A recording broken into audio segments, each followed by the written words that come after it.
ഹേ dears, അസ്സലാമു അലൈക്കും വറഹ്മത്തുള്ളാഹി. ഒരു വിജയകരമായ കുടുംബത്തിന്റെ അടിസ്ഥാനം ദാമ്പത്യത്തിൽ സ്നേഹവും സമാധാനവും നിലനിർത്തുക എന്നുള്ളതാണ്. മഹാനായ റസൂൽ കരീം സ്വല്ലല്ലാഹു അലൈഹി വസല്ലമ തങ്ങളുടെ ജീവിത പാഠങ്ങൾ നമുക്കൊരു ഗൈഡൻസ് ആണ്.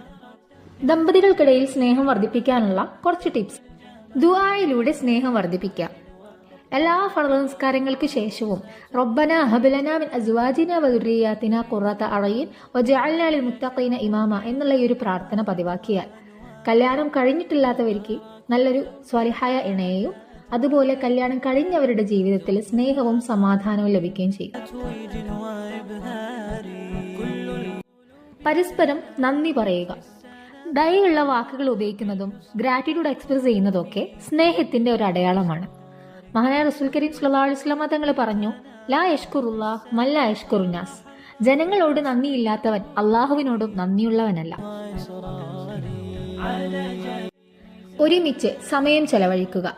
ഓരോ ഡെയിലി ആക്ടിവിറ്റീസിലും പാർട്ട്ണറുമായിട്ട് സഹകരിക്കുക. ചെറുതായെങ്കിലും നിങ്ങളുടെ ക്വാളിറ്റി ടൈം അവർക്കായി മാറ്റിവെക്കാൻ ശ്രമിക്കുക. ഒരുമിച്ചുള്ള ചെറിയ നിമിഷങ്ങൾ പോലും റിലേഷൻഷിപ്പ് സ്ട്രെങ്തൻ ചെയ്യാൻ വളരെയധികം ഹെൽപ്ഫുൾ ആണ്. പടച്ചോന്റെ തൃപ്തി നേടാൻ പരിശ്രമിച്ചാൽ നിങ്ങളുടെ ദാമ്പത്യം അനുഗ്രഹങ്ങൾ കൊണ്ട് മൂടുന്നതായി കാണാൻ സാധിക്കും. പരസ്പരം സ്നേഹിക്കുക. കോൺഫ്ലിക്ട്സ് ഒക്കെ ഒഴിവാക്കി ഐക്യബോധത്തോടു കൂടി ജീവിതം കളർഫുൾ ആക്കുക.